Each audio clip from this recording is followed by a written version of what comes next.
এই পর্যায়ে বক্তব্য নিয়ে আসছেন বাংলাদেশ জাতীয়তাবাদী দলের সহশ্রম বিষয়ক সম্পাদক জনাব ফিরোজুজ্জামান মামুন মোল্লা। জনাব ফিরোজুজ্জামান মামুন মোল্লা। বিসমিল্লাহির রহমানির রহিম।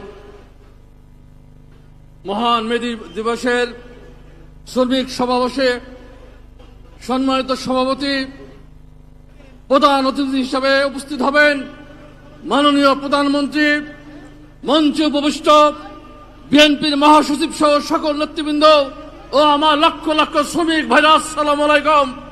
আমরা দেখেছি খুনি হাসিনা বাংলাদেশ থেকে পালিয়ে যাওয়ার পিছনে বাংলাদেশের এই শ্রমিক প্রাণ দিয়েছে, সর্বোচ্চ সংখ্যক শ্রমিক।